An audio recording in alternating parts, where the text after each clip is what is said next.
Amidst the dense mists of ancient Japanese history, the name Minamoto no Yoritomo emerges like a resilient silhouette. A man who not only reclaimed the lost glory of a fallen clan, but also laid the foundation for a new order, where the sword would become the supreme symbol of power. Yet before he became Japan's first shogun, Yoritomo was merely a child bearing the fate of the defeated, a fragile seed caught in the storm of political turmoil that was beginning to fracture the Heian court. The article below has been compiled from many sources. If there are any mistakes, or if you know any interesting information, feel free to leave a comment so I can learn as well. Now, let's begin the article. The Bloodline of Blades and Storms. The lineage of Minamoto no Yoritomo. Minamoto no Yoritomo was born not only with the name of a warrior clan, but also carrying the blood of the imperial family. A gift that was both a blessing and a curse in a land torn apart by intrigue and war. The Minamoto clan, Genji, was a cadet branch of Japan's imperial line, granted the surname Minamoto by the court to sever its members from the throne while preserving their noble blood. This gave them honor and prestige in society, but also cast them into the deadly arena of politics, where reputation had to be defended by the sword. Yoritomo's father, Minamoto no Yoshitomo, was the head of the main Minamoto line at the time.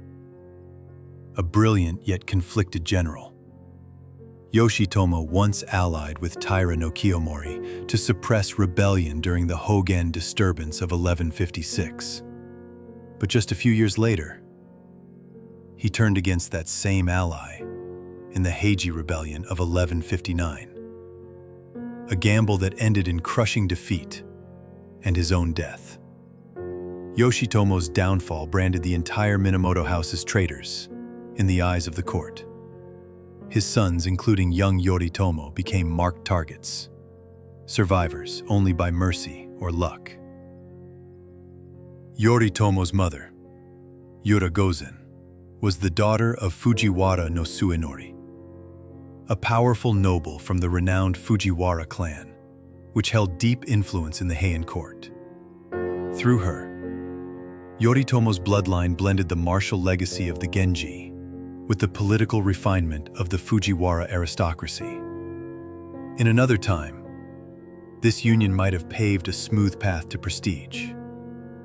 But in an age when loyalty was a double-edged sword, noble birth could make one's head a richer prize for the victor. Born at the crossroads of sword and scroll, of samurai tradition and courtly intellect, Yoritomo's lineage whispered a quiet prophecy that this child was not destined to live as a submissive servant of the old order, but to become the man who would write new laws in steel and fire. Beneath mountains and waves, the exile years in Izu. The sun rises in the east, and in Japan, the east is where the seas lie, where winds howl, and where morning mists drift across rugged cliffs. But for a child bearing the name Minamoto, the east was not a place of dawn.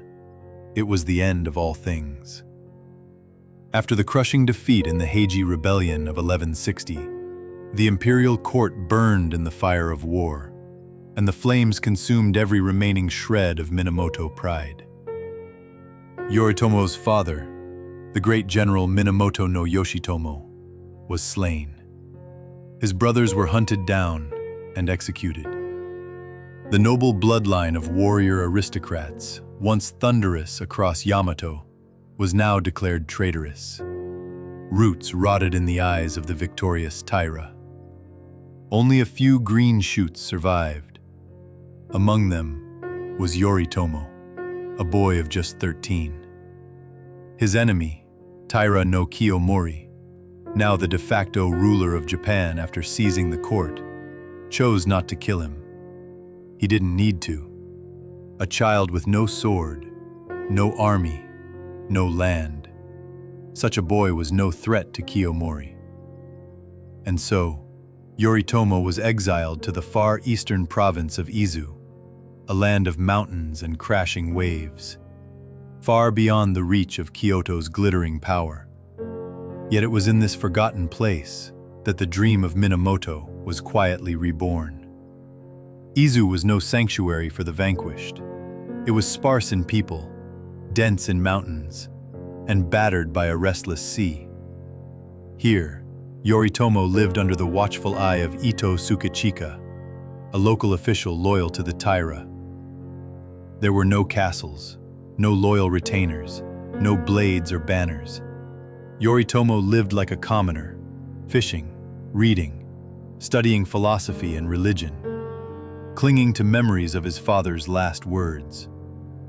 But in this quiet isolation, a new self was forged. No longer the pampered son of a noble clan, but a warrior in waiting, swallowing rage and studying every fracture in the enemy's empire. Izu was also where Yoritomo met Hojo Masako, daughter of Hojo Tokimasa, the head of a modest but influential samurai family in the Kantō region. Masako was unlike the typical courtly maidens of the Heian era. She was strong-willed, resolute, and possessed the free spirit of the eastern frontier. Their love defied the walls of status and past defeat. But more than a romance, it became an alliance no one foresaw. The Hojo family, once mere provincial warriors, began to stake their future on a forgotten prince bearing the blood of emperors. Their marriage met fierce opposition, especially from Ito Tsukechika. But Tokimasa, who saw beyond convention, stood by them. From then on, the Hojo quietly became Yoritomo's shadow supporters, supplying him with news, food, and forming the early links of a network stretching across the scattered samurai clans of Kantō. During those years in Izu, Yoritomo stopped being a mere survivor. He became a planner. He learned to listen to the people, to hear the frustrations of local warriors cast aside by a distant imperial government. His dream of reviving the Minamoto clan was no longer shaped by the grandeur of his father's past, but by reality, alliances of swordsmen, strongholds in the east, and precise strikes at the enemy's weakest points. And then, in 1180, a spark came. Prince Mochihito, son of Emperor Go Shirakawa, had been stripped of his title and sidelined by the Taira. Enraged, he sent out a secret call to arms, urging discontented warriors to rise against the Taira. His letter was like a flame to dry tinder, and Yoritomo, now 33, no longer the 13-year-old ghost of Heiji, was the first to answer. From the forests and shores of Izu, he raised the white banner of the Minamoto once more. He rallied samurai from humble families, invoked the spirit of Bushido, and called for justice. This was more than a rebellion. It was the rebirth of an ideal, a vision of Japan where the sword, not court rank, defined power, where justice flowed not from palaces, but from those who bore its burden. Minamoto no Yoritomo, once a shadow in exile, had stepped into the light, and from Izu, he began a journey not merely to reclaim the lost honor of his clan, but to forge a future for the entire warrior class of Japan.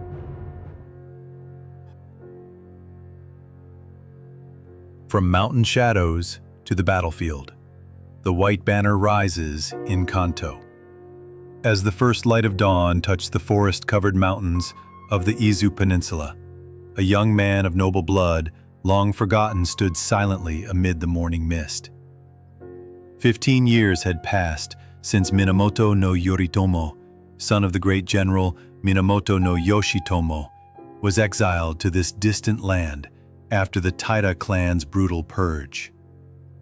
But deep in those sharp, cold eyes burned a fire that had never died, a yearning to restore a legacy buried in blood.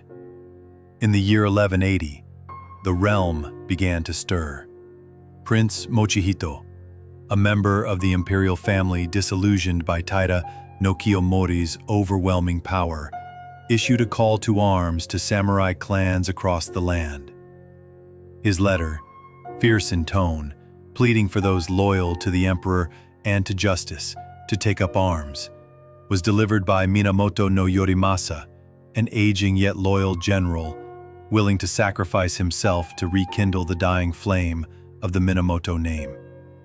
Yoritomo received this letter at the start of summer. It was more than an invitation to rebel, it was a summons home. After years of surveillance and quiet endurance, he was no longer an exiled boy.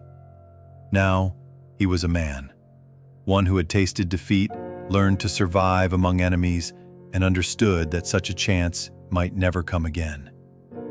On August 17, 1180, Minamoto no Yoritomo officially raised the banner of revolt at the shrine of Ishibashiyama near Akone.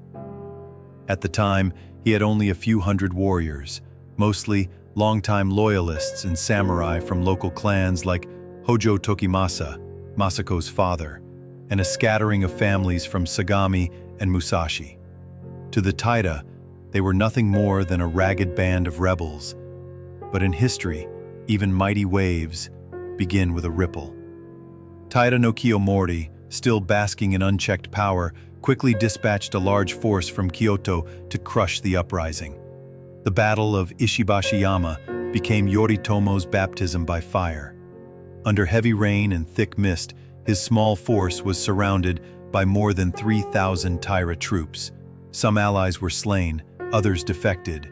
Yet with rare courage and help from local peasants, Yoritomo escaped through mountain ravines and deep forests, eventually crossing the sea to Awa, setting foot on the Boso Peninsula.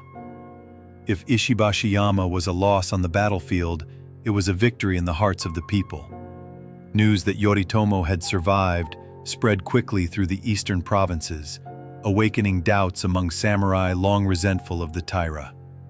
The Kantō region, long dismissed as the wild frontier of rough warriors, suddenly became fertile ground for a rising samurai movement. In the months that followed, Yoritomo quietly rebuilt his strength.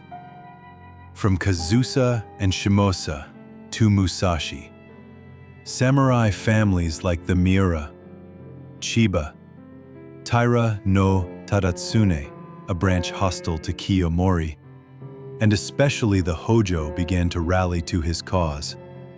None of them sought rank in the imperial court. They followed Yoritomo because he listened, valued merit over bloodline, and kept his word.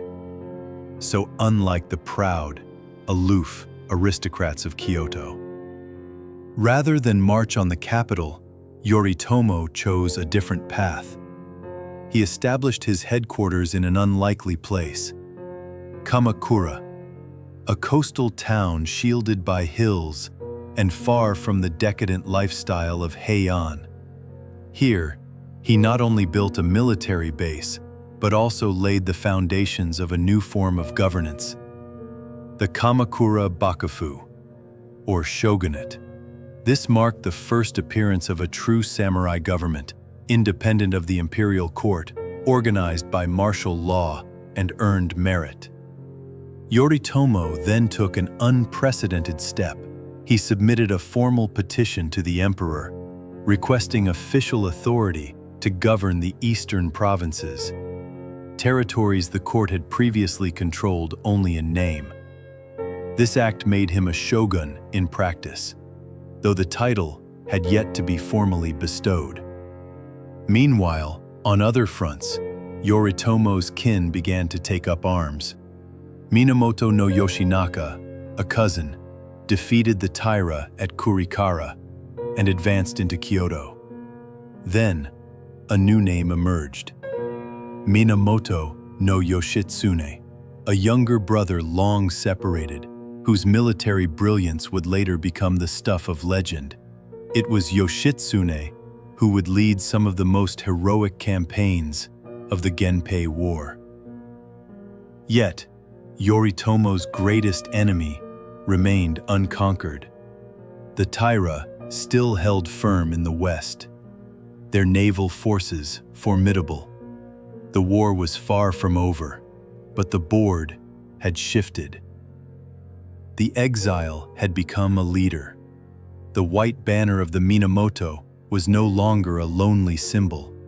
It had become the standard of a rising era.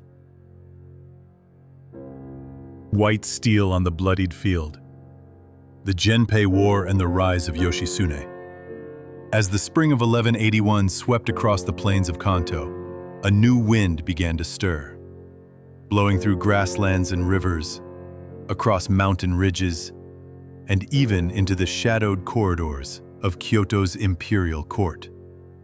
The Taira clan, once wielding dominion over the entire realm, now trembled before the fierce waves rising from the east, where Minamoto no Yoritomo had built a formidable warrior empire, independent of imperial decree.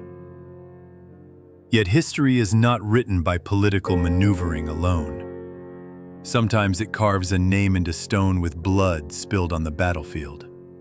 This was the moment when Minamoto no Yoshitsune, Yoritomo's younger brother by blood, emerged onto the stage.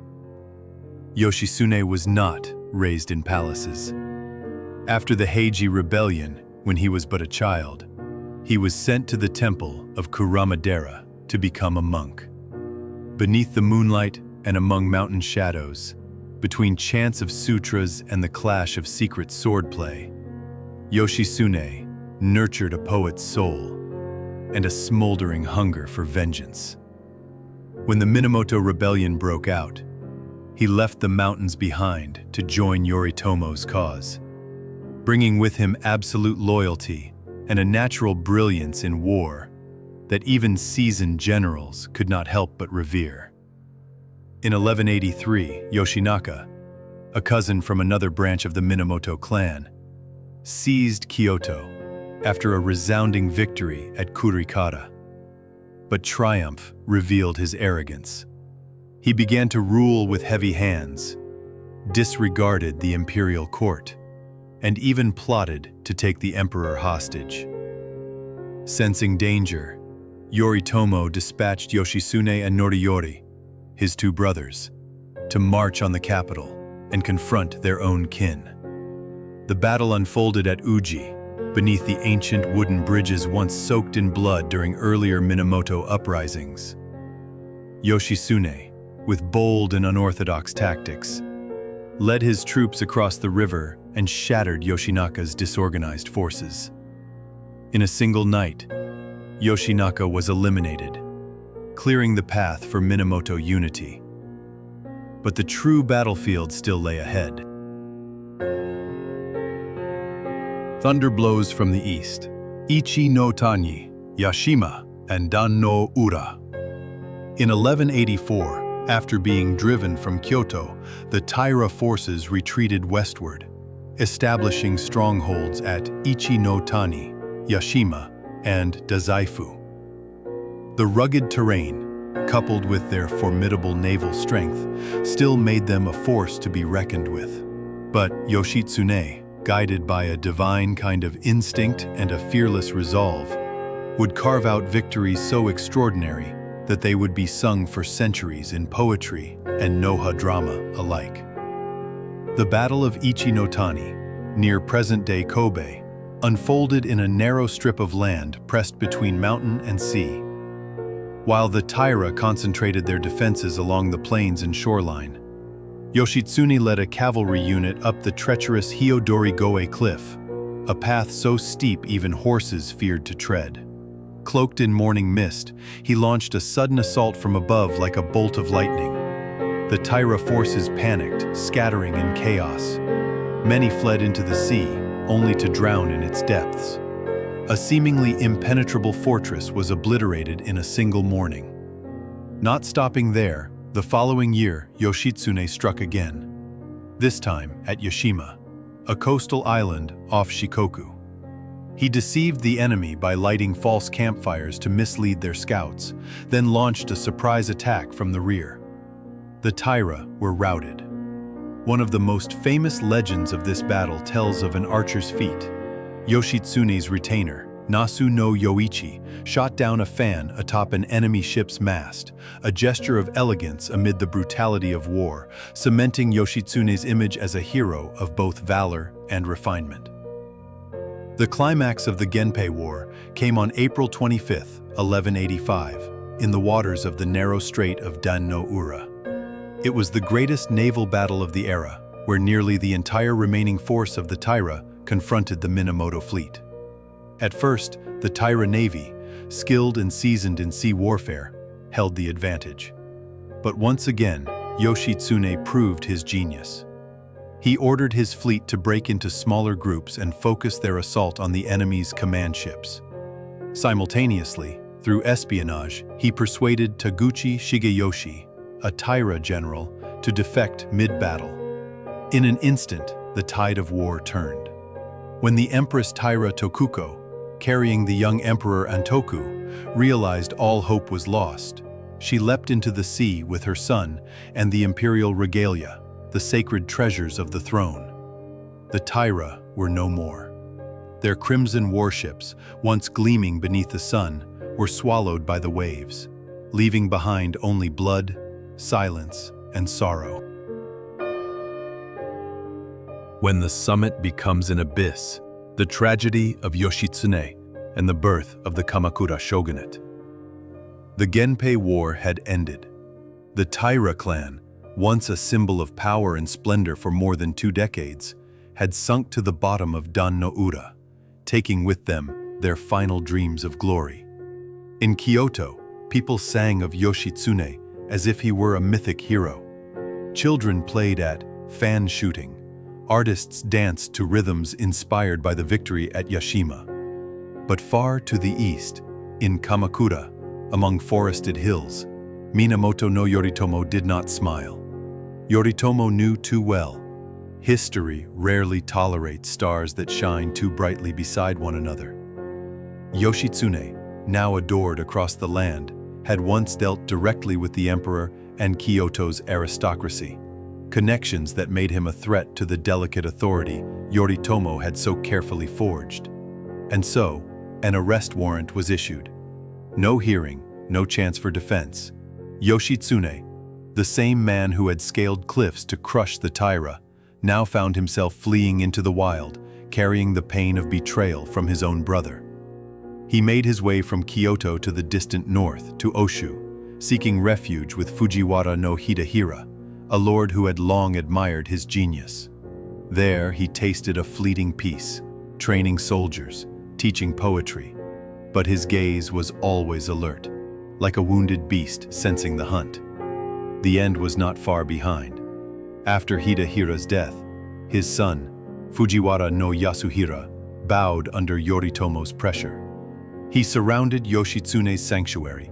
Knowing escape was impossible, Yoshitsune performed the final rite of a warrior, seppuku. His loyal retainer, Benkei, fought to the death on the bridge, holding the enemy at bay until his body could stand no longer. Legend says Benkei died standing, his corpse frozen in place amid a storm of arrows. Yoshitsune died at the age of 30.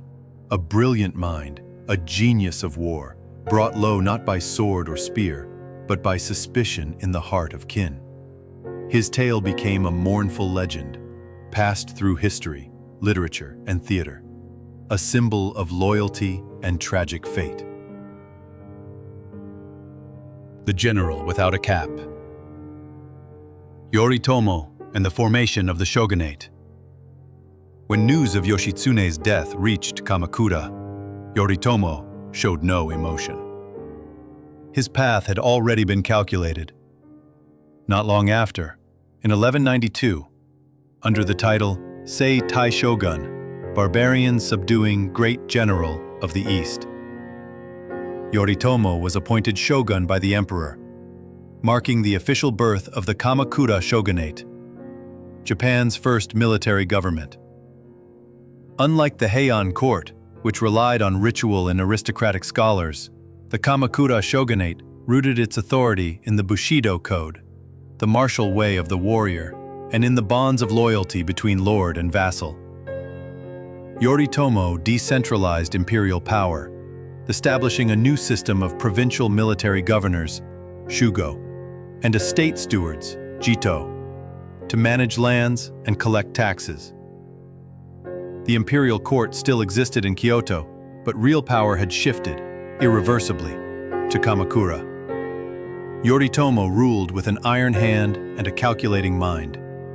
He avoided the opulence of courtly life, dressed simply, and often appeared without the official headgear of a noble, thus earning the name the General Without a Cap, Iboshi Naki Shogun. He bowed humbly before the emperor, yet governed the nation like a hidden sovereign.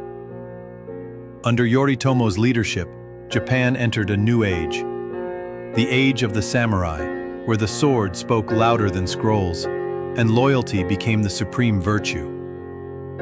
Harsh at times, yes, but it was a foundation strong enough to uphold 6 centuries of feudal rule to come. Twilight over Kamakura, the final years of Yoritomo. After becoming the first shogun in Japanese history, Minamoto no Yoritomo no longer rode into battle with sword in hand. He had transformed into an architect of power, a man who built a new order from the ruins of old feudal dynasties. Yet just as his glory reached its zenith, shadows began to creep into the heart of the Kamakura Shogunate. Yoritomo lived increasingly in caution. He had constructed a regime grounded in loyalty, but he knew too well. Samurai loyalty could be swayed by land, ambition, or injustice. Haunted by the specter of rebellion, he grew cold and distant, even toward those closest to him. His deepest doubts lay within his own blood. His 2 sons, Minamoto no Yorye and Minamoto no Sanetomo. Though still young, they were living symbols of succession. And, as history had taught Yoritomo, an heir could just as easily become a threat. Sources record that Yoritomo began gradually removing old comrades, concentrating power in his own hands, and those of his formidable wife, Hojo Masako, later known as the Nun Shogun, Ama Shogun, one of the most influential women in Japanese history. The Hojo clan, Masako's kin, steadily rose as the silent force behind the throne. In 1199, while returning from a pilgrimage, Yoritomo fell from his horse near the Sagami River. Some accounts say he died from injuries sustained in the fall. Others describe a stroke brought on by heart disease or mental strain. Whatever the cause, Yoritomo's death left a vast emptiness in the power structure he had so meticulously forged. The legacy of the first shogun. Yoritomo passed away at the age of 52, leaving behind a Japan utterly transformed from the one he had known in childhood. No longer was the nation ruled beneath the heels of Kyoto aristocrats. Japan had become a land where the samurai, the warrior class, held real power, and where the bond between lord and vassal outweighed even royal bloodlines. He was the first to clearly establish the dual centers of authority: the imperial court in Kyoto, where the emperor became largely symbolic, and the Kamakura Bakufu, where the shogun held true power. This model of governance would endure for centuries, through the Kamakura, Muromachi, and even the Tokugawa Edo periods. Yet tragedy did not spare the Minamoto clan. After Yoritomo's death, his eldest son Yorye ascended to power, but he lacked both the skill and the strength to rule. He was soon overthrown by the very Hojo family, who had once supported his father. The younger son, Sanetomo, fared no better. He was assassinated on the stone steps of the Tsurugaoka Hachimangu shrine. Within just 2 decades of Yoritomo's death, the Minamoto bloodline vanished from the seat of power. And yet, in the heart of the Japanese people, Yoritomo's name did not fade. He is remembered as the man who brought the warrior class to the forefront of history, who laid the very foundations for a Japan forged in discipline, loyalty, and fierce resolve. His statue still stands in Kamakura, cold eyes cast toward the sea, a silent reminder of where the age of the samurai began. Thank you all for following and listening. If you enjoyed and found it interesting, please leave a like, subscribe to the channel, and hit the notification bell to stay tuned for our upcoming videos.